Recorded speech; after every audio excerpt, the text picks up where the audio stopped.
श्री विष्णु पुराण कथा। इस विष्णु पुराण में संसार का हर सुख दुख का वर्णन किया गया है। इस विष्णु पुराण में मानव के लिए हर अच्छे और बुरे कर्मों का वर्णन दिया गया है। दोस्तों, आप लोग सभी चैनल को सब्सक्राइब लाइक करते हैं, जिसमें आपको कुछ नहीं मिलता है, पर इस चैनल पर आप सबको जीने का राह और ज्ञान भरी बातें मिलती है।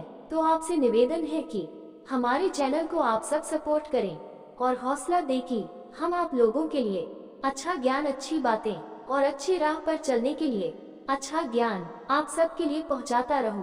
नमस्कार मित्रों, आप सबका हमारे चैनल पर स्वागत है। दोस्तों, इस चैनल पर सारे वेदों का ज्ञान आप सबको मिलेगा। विष्णु पुराण अध्याय 5 श्लोक 38। अर्जुन द्वारका आता है और मृतकों को जला देता है और बचे हुए निवासियों को ले जाता है। कलि युग का प्रारंभ। चरवाहों और चोरों ने अर्जुन पर हमला किया और स्त्रियों और धन को लूट लिया। अर्जुन को व्यास के हाथों अपनी शक्ति खोने का पछतावा है, जो उसे सांत्वना देता है और अष्टावक्र द्वारा अप्सराओं को श्राप देने की कहानी सुनाता है। अर्जुन और उनके भाई परीक्षित को सिंहासन पर बैठाते हैं और जंगलों में चले जाते हैं। 5वीं पुस्तक का अंत। अर्जुन को कृष्ण और राम के शव मिले। उन्होंने उनके लिए और बाकी मारे गए लोगों के लिए शोक संस्कार किया। कृष्ण की 8 रानियों, जिनके नाम बताए गए हैं, जिनके सिर पर रुक्मिणी थी, ने हरि के शरीर को गले लगाया और अंतिम संस्कार की आग में प्रवेश किया। रेवती भी राम की लाश को गले लगाते हुए धधकते हुए ढेर में प्रवेश कर गई, जो उसके लिए ठंडा था। अपने स्वामी के संपर्क में खुश थी। इन घटनाओं को सुनकर उग्रसेन और अनकादुंदुभी ने देवकी और रोहिणी के साथ खुद को आग की लपटों में समर्पित कर दिया। इन सभी के लिए अंतिम अनुष्ठान अर्जुन द्वारा किया गया, जिसने तब सभी लोगों को शहर छोड़ दिया और वज्र को अपने साथ ले गया। कुंती के पुत्र ने कृष्ण की हजारों पत्नियों, वज्र सहित और द्वारका के सभी लोगों को कोमलता और देखभाल के साथ रखा और धीरे धीरे चले गए। सुधर्म महल और पारिजात वृक्ष, जो कृष्ण द्वारा पृथ्वी पर लाए गए थे, दोनों स्वर्ग चले गए। और उसी दिन जब हरि पृथ्वी से चले गए, शक्तिशाली काले शरीर वाले कलि युग का अवतरण हुआ।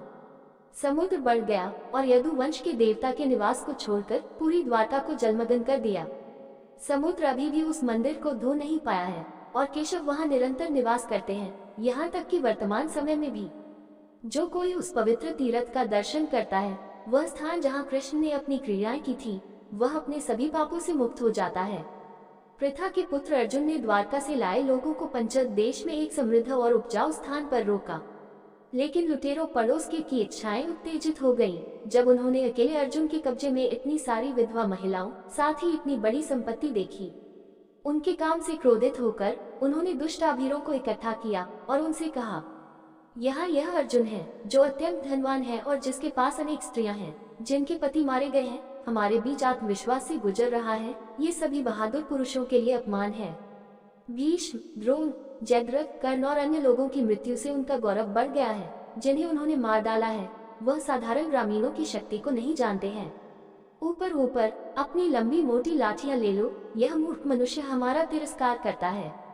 हमें अपने हथियार क्यों नहीं उठाने चाहिए? इतना कहकर वे लाठी और मिट्टी के ढेरों से लैस होकर उन लोगों पर टूट पड़े, जो अपने स्वामी के बिना थे। अर्जुन ने उनका सामना किया और उपहास करते हुए उनसे कहा, हे अभागों, जो सही है उससे अज्ञान होकर जब तक तुम मरने की इच्छा न करो, संन्यास ले लो। लेकिन उन्होंने उसकी धमकियों की परवाह नहीं की और उसके खजाने और उसकी महिलाओं, विश्वक्सेन की पत्नियों को जब्त कर लिया। इसके बाद अर्जुन ने युद्ध में अप्रतिरोध्य अपने दिव्य धनुष गांडीव को संभालना शुरू कर दिया, परंतु यह व्यर्थ था, क्योंकि इसे कसने के उनके सभी प्रयासों के बावजूद ये शिथिलता जारी रही। नहीं वह अलौकिक हथियारों के मंत्रों को याद कर सके। सारा धैर्य खोकर उसने अपनी पूरी शक्ति से शत्रु पर अपने बाण चलाए, लेकिन गांडीव से चलाई गई गोलियों ने केवल त्वचा को खरोंच दिया। कुछ विनाश करने के लिए अग्नि ने उसे जो बाण दिए थे, वे अब स्वयं नष्ट हो गए थे और चरवाहों के साथ लड़ाई में अर्जुन के लिए घातक थे। उन्होंने कृष्ण की शक्ति को याद करने का प्रयास किया, जिससे अनुप्राणित होकर उसके असंख्य बाणों ने शक्तिशाली राजाओं को परास्त कर दिया था। लेकिन उसने व्यर्थ प्रयास किया, क्योंकि अब उन्हें किसानों ने एक तरफ रख दिया था या वे अपने लक्ष्य से दूर बेतरतीब ढंग से उड़ गए थे। उसके बाण व्यय हो जाने पर उसने अपने धनुष की सीन से डाकुओं को परास्त किया, लेकिन वे केवल उसके प्रहारों पर हंसे और बर्बर लोग अर्जुन की दृष्टि में वृष्णि और अंधक जनजातियों की सभी महिलाओं को ले गए और अपने रास्ते चले गए। तब जिष्णु अत्यंत व्यथित हुआ और फूट फूट कर विलाप करते हुए बोला, हाय अफसोस, मेरे प्रभु ने मुझे त्याग दिया है। और वह रोने लगा, और उसी क्षण उसका धनुष और दिव्य भुजाएं, उसकी कार और घोड़े एक अनपढ़ ब्राह्मण को दान की तरह पूरी तरह से नष्ट हो गए। प्रतिरोधहीन उन्होंने कहा, भाग्य के आदेश हैं जिनके द्वारा मुझे कमजोर किया गया है, मेरे प्रतिष्ठित मित्र से वंचित किया गया है और आधार को जीत दी गई है।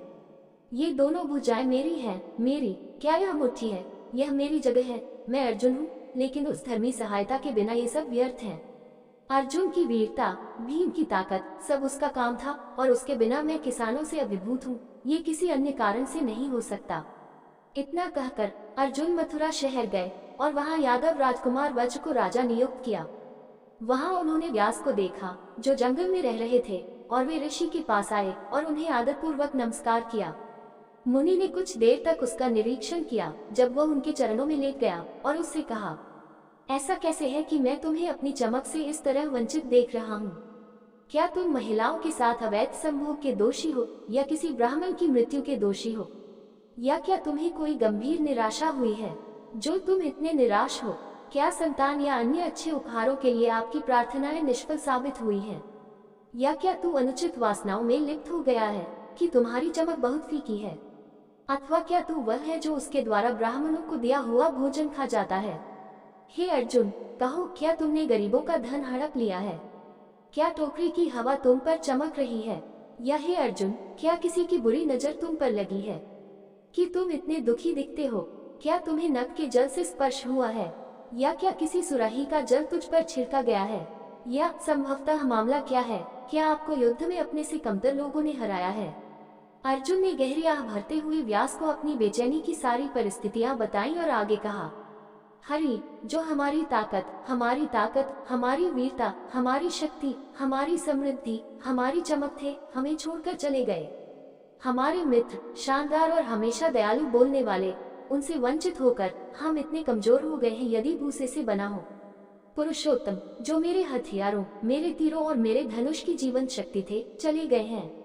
जब तक हमने उनकी ओर देखा, भाग्य, प्रसिद्धि, धन, सम्मान ने हमारा साथ नहीं छोड़ा, लेकिन गोविंदा हमारे बीच से चले गए। उस कृष्ण ने पृथ्वी छोड़ दी है जिसकी शक्ति से भीष्म, द्रोण, अन्य देश के राजा, दुर्योधन और बाकी लोग भस्म हो गए थे।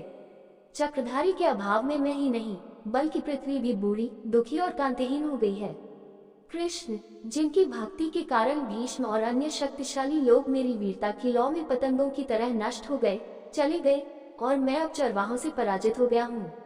गांडीव धनुष, जो तीनों लोकों में प्रसिद्ध था, उसके चले जाने के बाद से किसानों की लाठियों द्वारा नष्ट कर दिया गया है। असंख्य स्त्रियां, जिन पर मैं स्वामी था, चोरों द्वारा लाठियों से लैस होकर मुझसे छीन ली गई हैं। हे कृष्ण, कृष्ण के पूरे परिवार को किसान जबरन ले गए हैं, जिन्होंने अपनी लाठियों से मेरी शक्ति को लज्जित कर दिया है। मुझे आश्चर्य नहीं होता कि मैं अपनी चमक से वंचित हो गया हूँ। यह अद्भुत है कि मैं जीवित हूँ। निश्चित रूप से पोते, मैं अकेला ही इतना बेशर्म हूँ कि नीच लोगों द्वारा लगाए गए अपमान के दाग से बच सकता हूँ।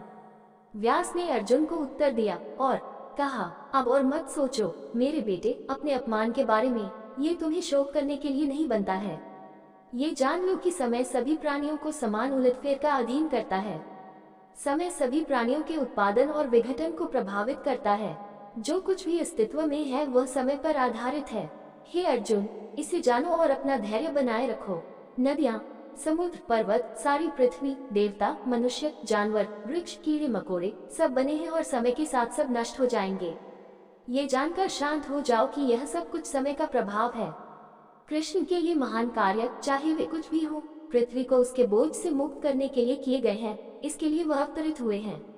अपने भार से उत्पीड़ित पृथ्वी को अमरों की सभा का सहारा मिला है, और जनार्दन, जो समय के साथ एक है, उस कारण से अवतरित हुए हैं। यह उद्देश्य अब पूरा हो चुका है। पृथ्वी के सभी राजा मारे गए हैं, वृष्णि और अंधक की जाति नष्ट हो गई, उसके लिए अब कुछ भी पूरा करने के लिए नहीं बचा।